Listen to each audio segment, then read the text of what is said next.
Welcome to the Entry Podcast. I'm your host, Francis Gorman. If you're enjoying our content, please take a moment to like and follow the show wherever it is you get your podcasts from. It really does help us out.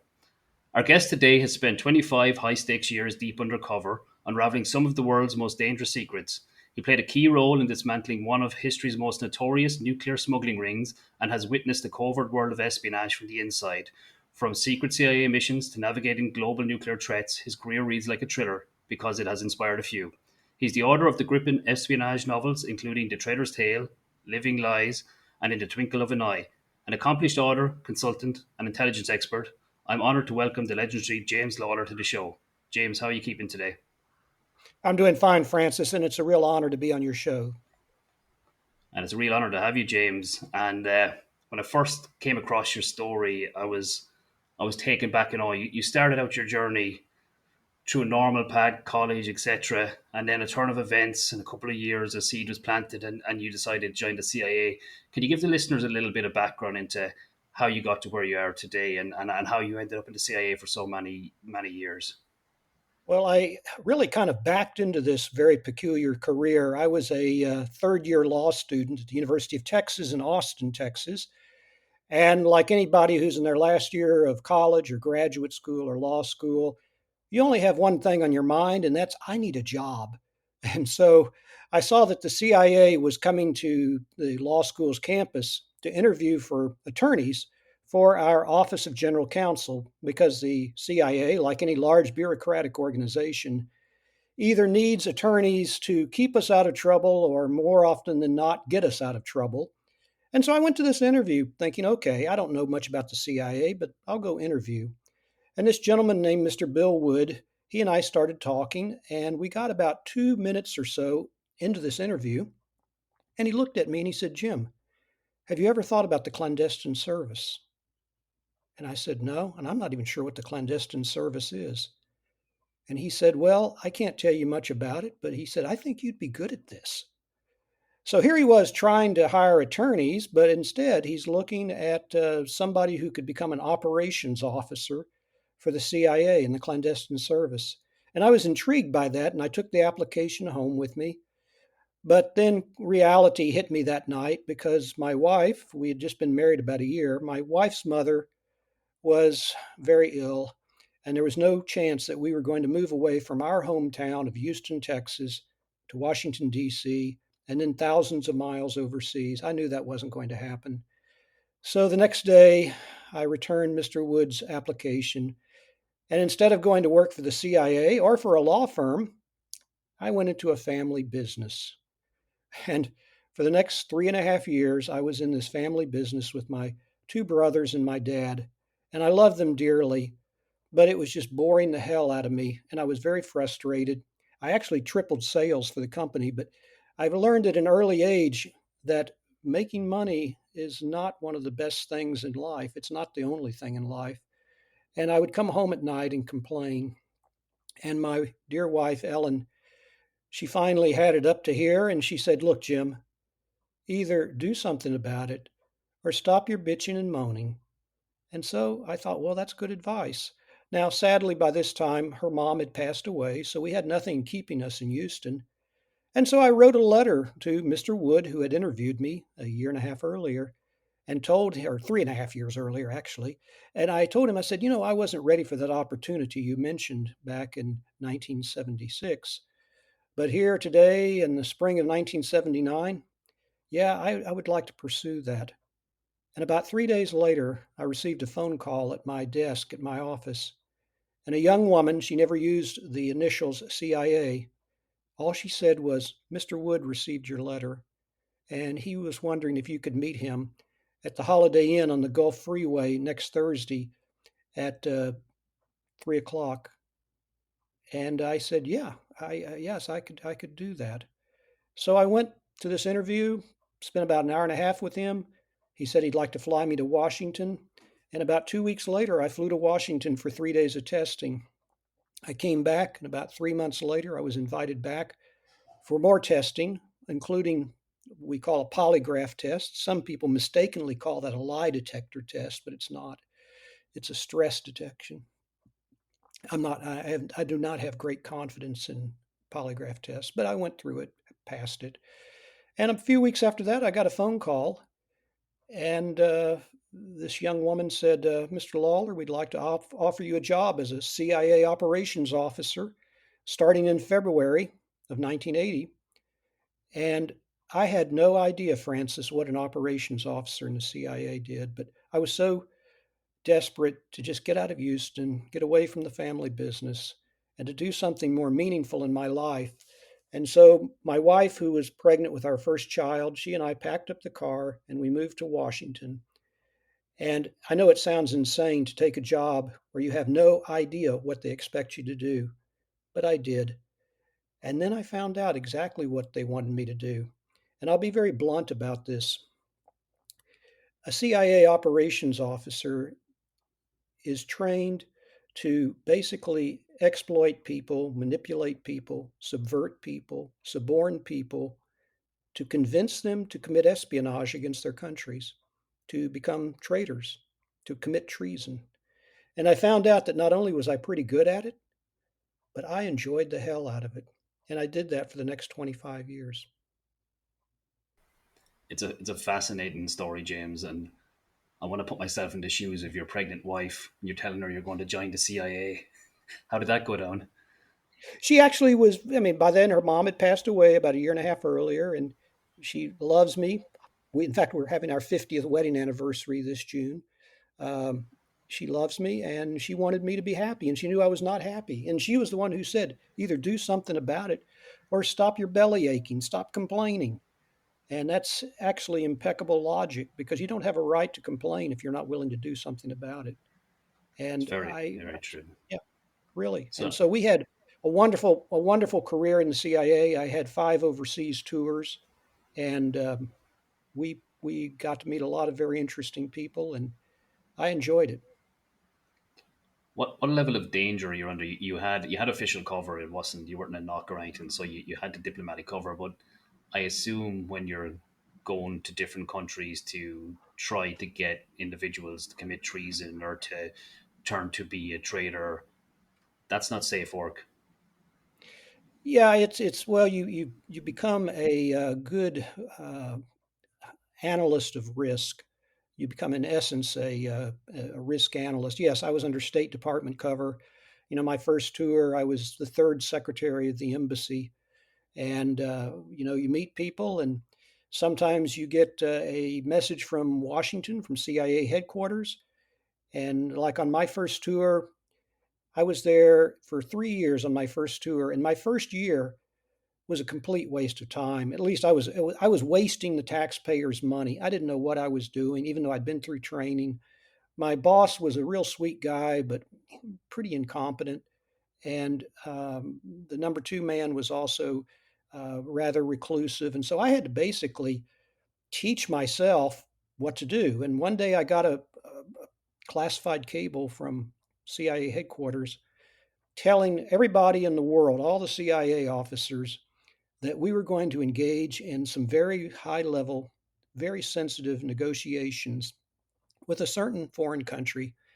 And we, the United States, we, the CIA, had no idea what this other side was going to want or what their negotiating positions were. So the agency, the CIA headquarters, said, if you are in touch with anybody who meets the following description from this particular country, please engage with that person, develop the relationship, see if you can find out, some lever that we can pull to convince that person to become a spy for the United States and give us a peek at their negotiating positions. And as luck would have it, I had just met a guy who met that description exactly a few weeks earlier. In fact, it was in a ski class, just pure serendipity. And so I began deepening the relationship with this man, going to lunches and dinners and things like that. And finally, I got it into my naive head that I could pitch this man to commit espionage. I could recruit him to betray his country. Now, I had no real measure of what made this guy tick.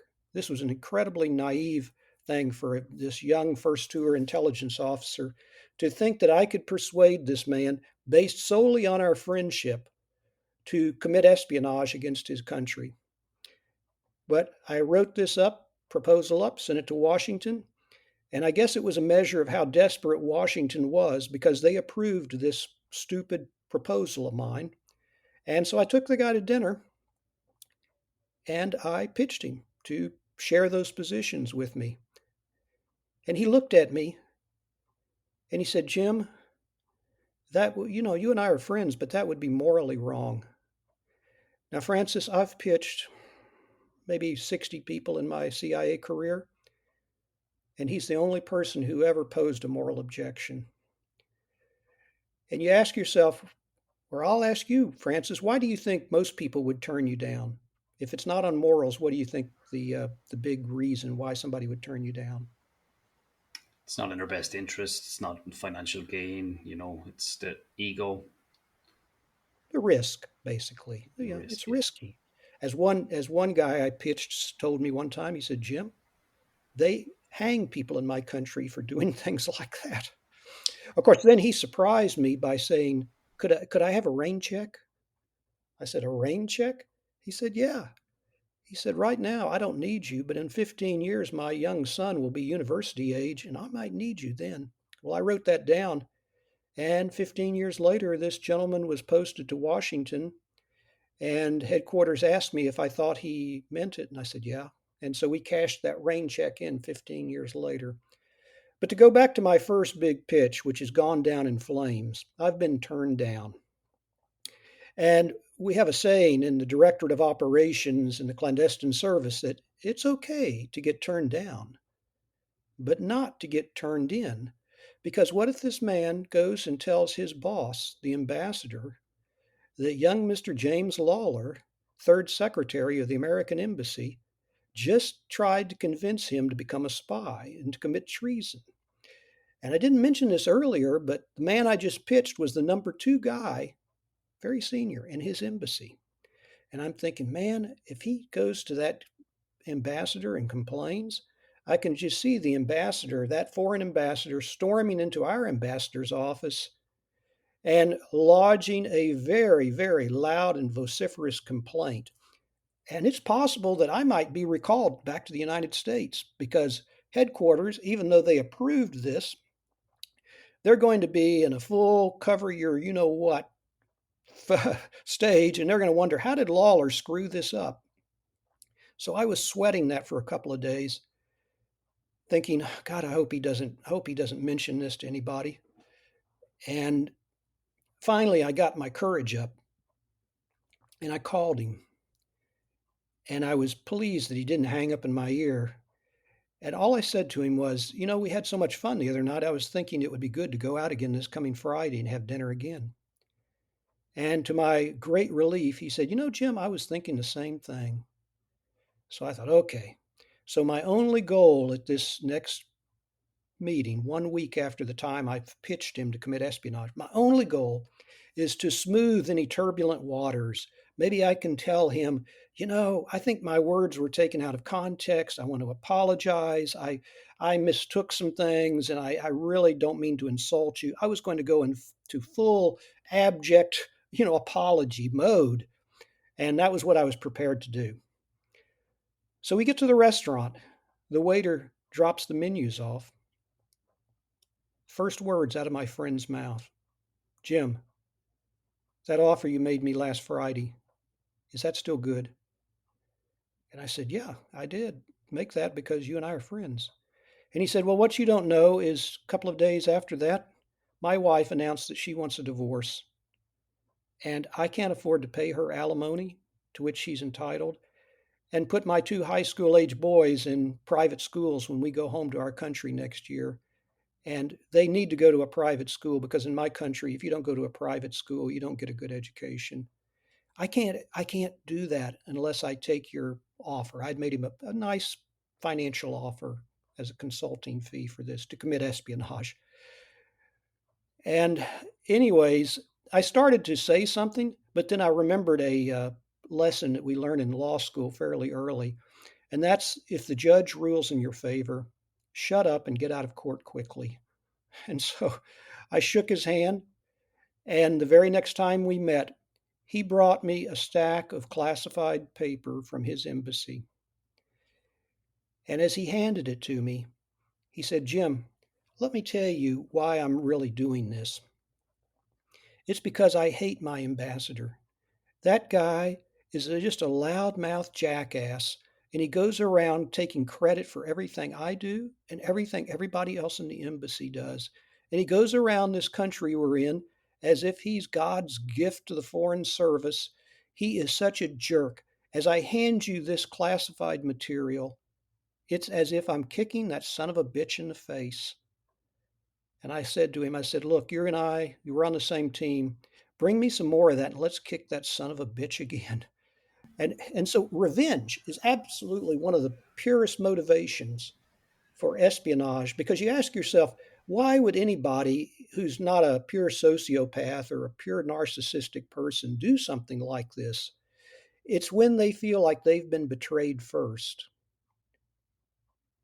And that's, in fact, the Jesuits even have an expression for that. It's called covert compensation. And so they feel like they've been betrayed first. They're not committing treason. And that's how they frequently rationalize it.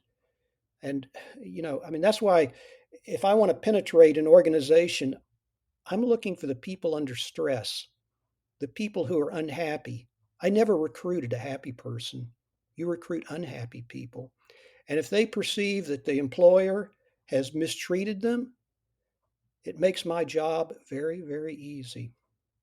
I also found out that there are typically a whole mosaic of motivations that basically cause someone to commit espionage. It's rarely a single motivation.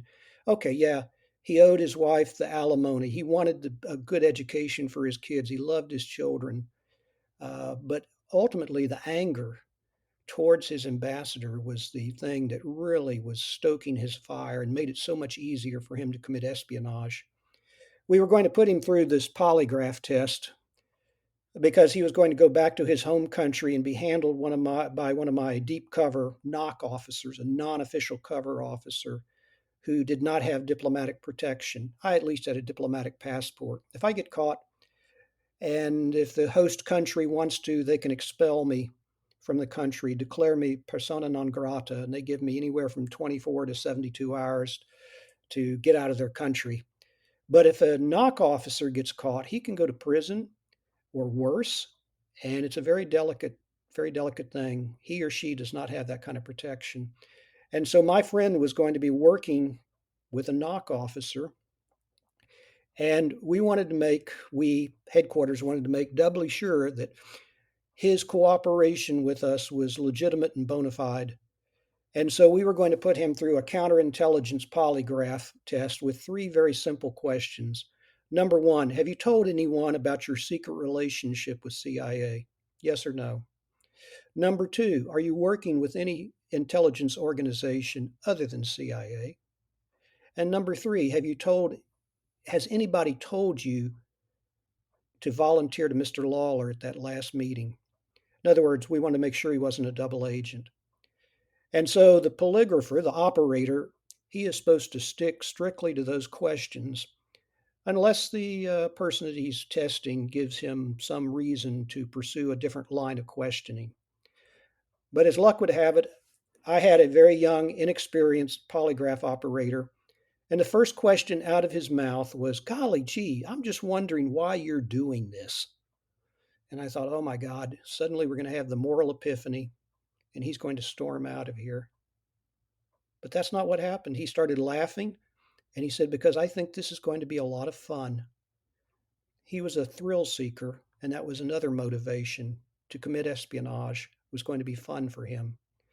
So he passed. He went back to his home country, and he was able to give us not only their negotiating positions, but all of their fallback positions.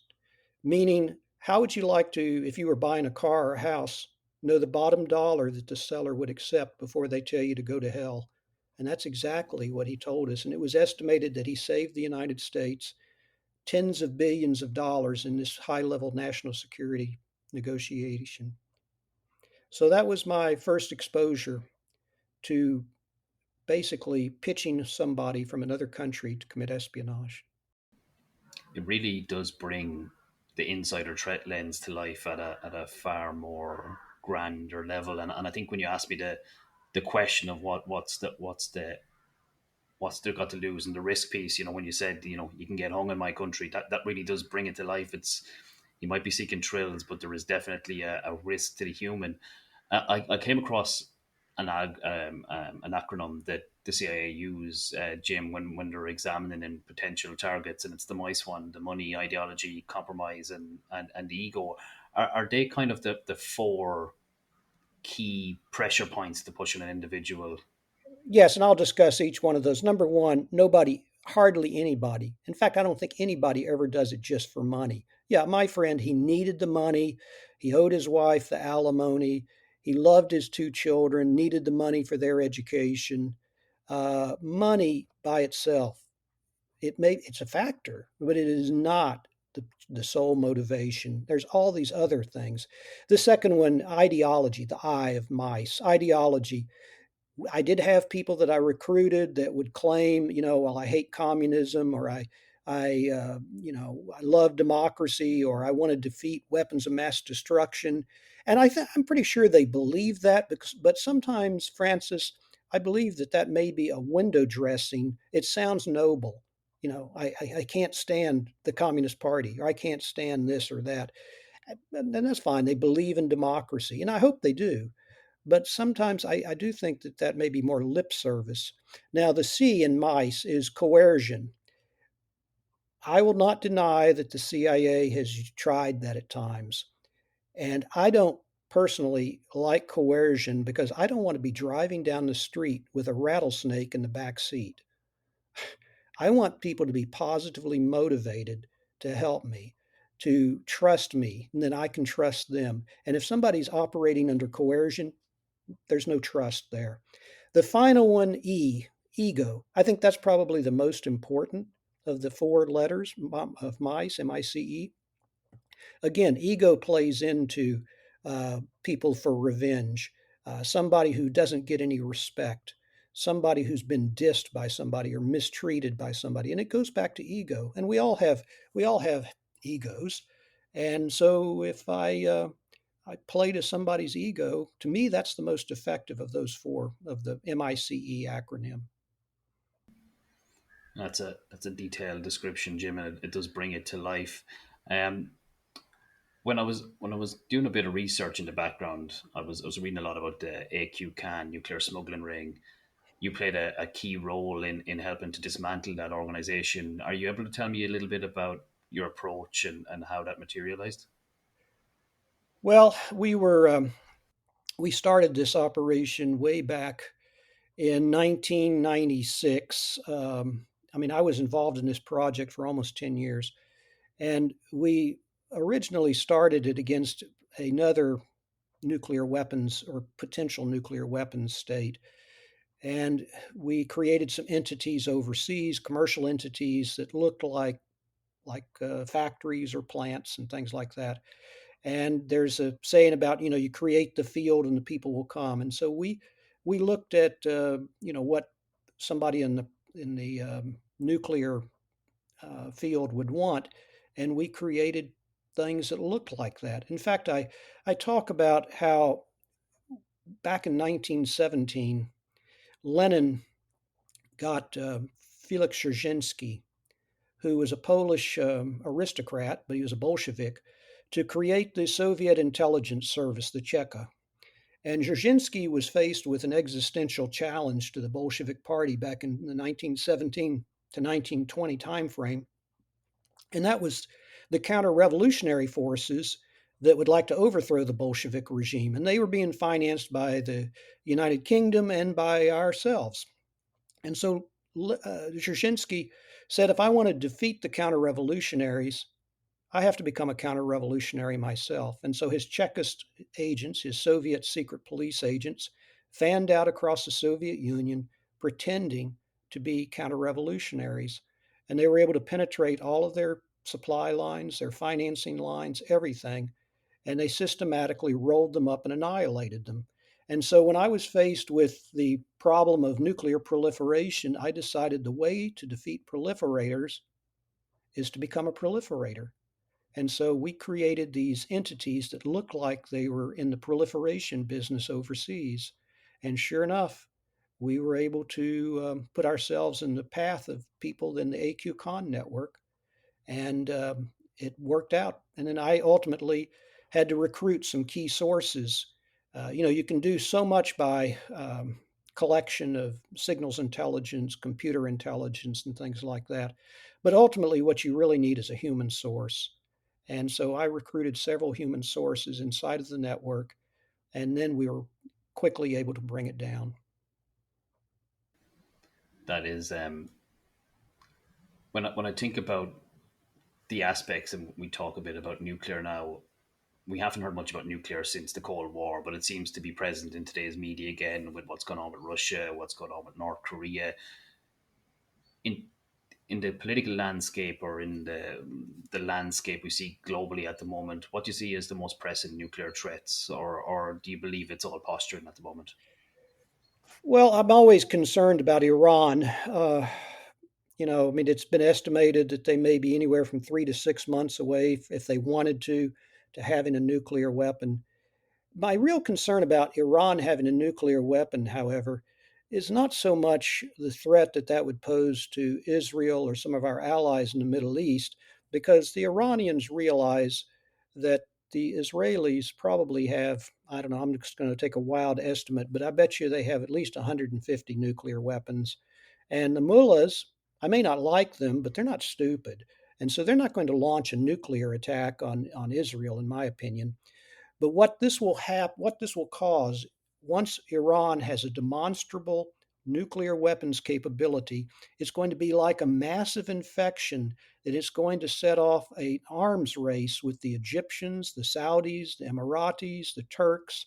All of these countries in that region are going to think, well, damn, we've got to have our own nuclear weapons program. In fact, the Saudis have said that much, that if Iran has nuclear weapons, they're going to.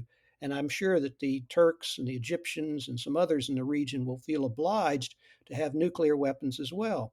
So if you have that many states in the Middle East, a very volatile region with nuclear weapons capabilities, in my opinion, the chances of either an accidental or intentional nuclear explosion goes up logarithmically, not just geometrically, but logarithmically. And we're going to have one hell of a mess. You've seen within the last week or two India and Pakistan, both nuclear armed states, coming very close to an exchange of nuclear weapons. They're horrible. I mean, it's just. I'm not for unilateral disarmament. I'm not, but I'm also conscious of the fact that what AQ Khan was trying to sell to the Libyans, a very unstable place in the world, Muammar Gaddafi, he wanted that nuclear weapon, and he was going to have a weapon that was equivalent to the one that destroyed Hiroshima and killed 140,000 people, a 14 kiloton weapon. To put that in perspective, we had a terrorist attack on the Oklahoma Federal Building back in 1996. And the explosive yield that brought that federal building down and killed those people was maybe 1.5 or 2 tons equivalent to dynamite. But the bomb that Gaddafi wanted from the AQ network was 10,000 times more powerful. So it's an entire, you can't get your mind around that. It's just horrible. It's horrifying when you break it down like that in terms of scale. It is absolutely frightening. Um, what role, James, do you think we've moved on now from the human aspects of espionage? We're now in a very digital landscape, artificial intelligence, social media networks. Are people volunteering a lot of this information without even knowing it at the moment? How has the human intelligence gathering changed over the years? Well, I think as far as artificial intelligence is concerned, it makes what we call targeting much easier. If I want to, for instance, Francis, if I wanted to target you, I mean, you're a senior officer in the Bank of Ireland, as I recall. So, let's say I wanted to target your institution. Well, with AI, it might narrow down who among your colleagues are the most vulnerable. And we're always, again, looking for people under stress.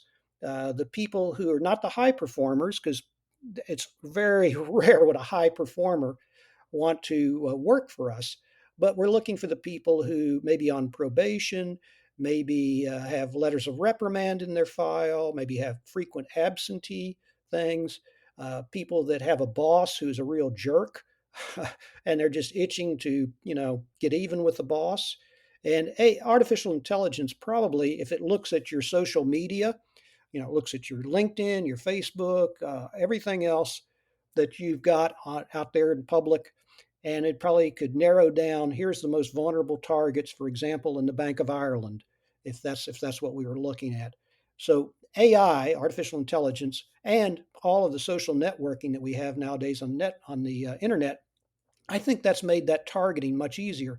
When I was a case officer, and if I was going after somebody, I didn't have the internet. That was in its infancy at that time.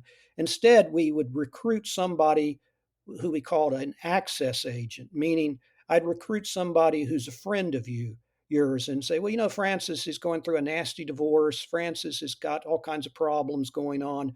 And Francis, by the way, he likes to play golf or he plays tennis. And guess who shows up at the golf course or at the tennis court and befriends you innocently, and knowing in the back of my mind that you've got some vulnerabilities. So AI, and the internet has certainly changed that. But ultimately, AI can't recruit people. That's what I do. That's what the human part does. And all of these things play in. When you look at private enterprises now and the makeup of them, and you've got hybrid working, you've got remote working, the human aspect can almost be invisible to an organization. Have you any tips or tricks for organizations to kind of identify those insider threats or risks based on your experience? Well, again, look at the low performers, I guess, and not that every low performer is going to betray the company or betray the bank or betray their government, but people who have a lot of stress in their lives. I recruited. I know I don't mean to harp on this, but in a short time period, I recruited several people going through divorce because divorce is one of the most financially, emotionally, and psychologically tumultuous times in anybody's life.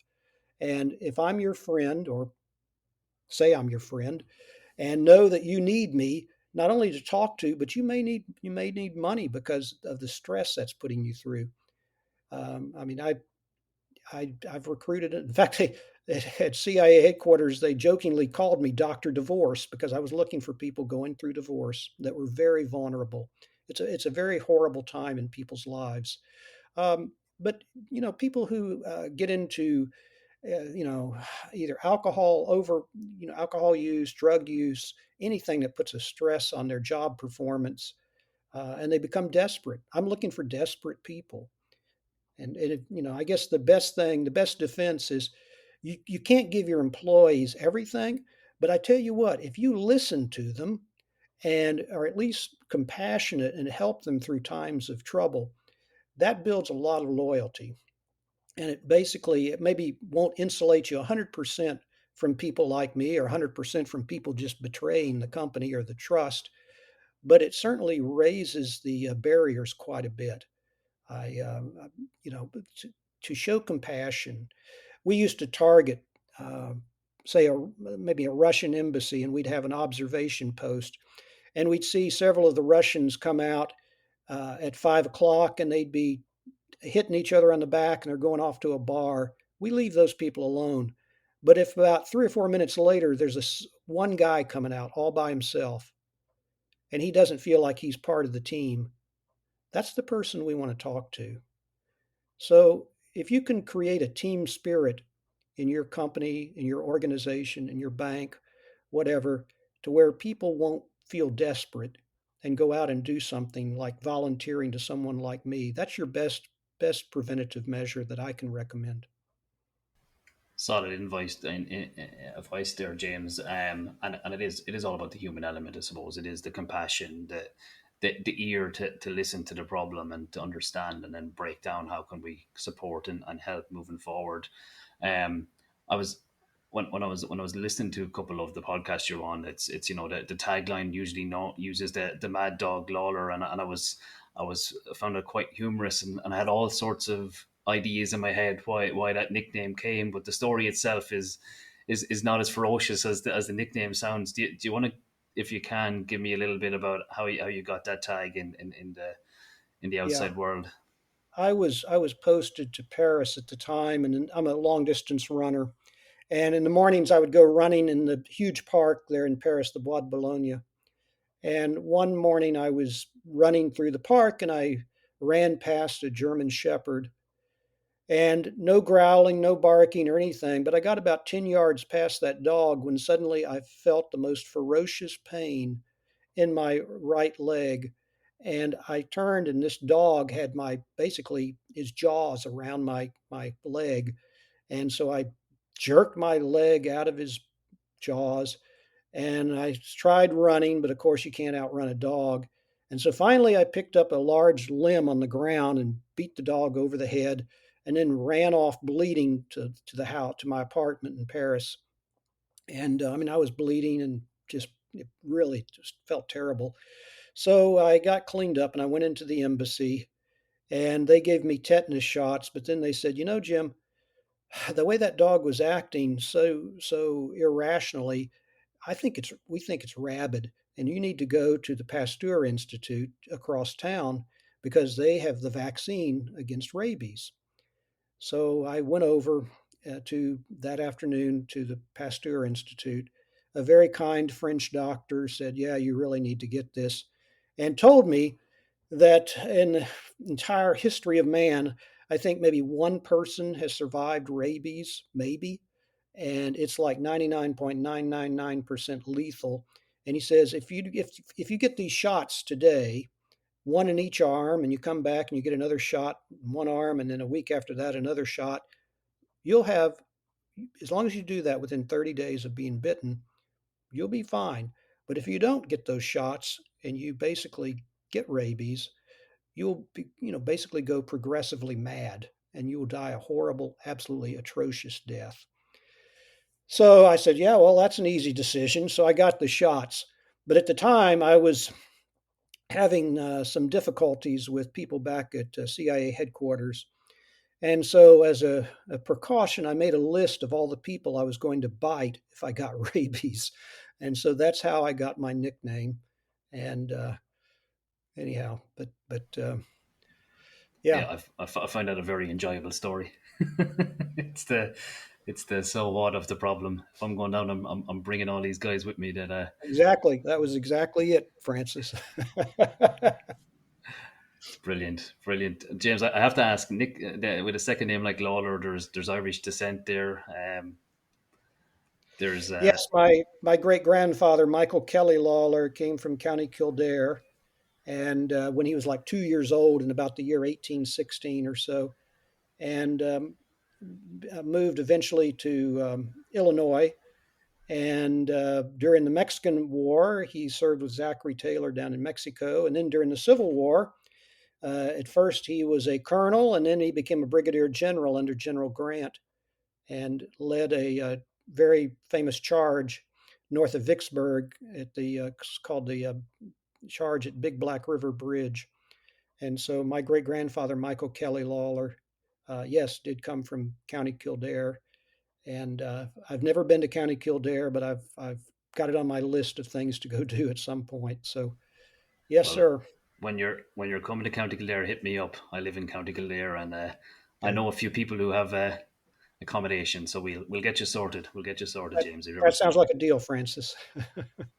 to wrap up, James, you've written a number of books. How do you transition from CIA career, studying human intelligence, to then, distilling that into something tangible for people to read? And I've had a flick of a number of pages in the first few. They're on my bookshelf beside a couple of others to get through, and you know they're quite gripping. You're quite descriptive in some of the aspects of the books. How did you make that transition to become an author? And that must give you great joy then to see that ideology and that. come onto the page and get published and get out there. Do you want to tell me a little bit about the novels you've out there at the moment, and how you made that transition? Well, I retired in the year 2005, and ever since I was a young man, I've always wanted to write a novel, a story.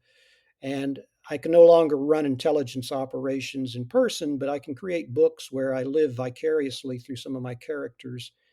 And so all of my books, starting with Living Lies that I wrote in the year 2021, involve a lot of operations I was involved in, but they're thinly disguised with characters that I create. Some of the characters are based on friends of mine, and so I just find it a very enjoyable use of my time. I like storytelling anyways, and so I tell stories with my books. The first book, Living Lies, is about the Iranian nuclear weapons program.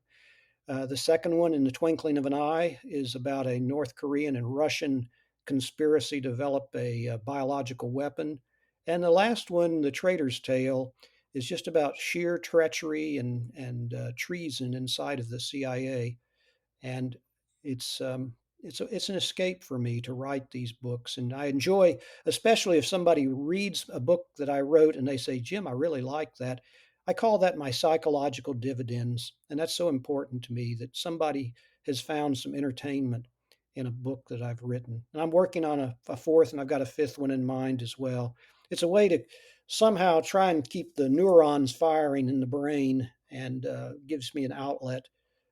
Some people they take up other hobbies. Well, my hobby now has become writing. No, it's fantastic. I definitely have a book in me somewhere. I want to get out on paper at some stage. So it's inspirational to see that you've churned out so many and have two more potentially in the hopper that you're working on.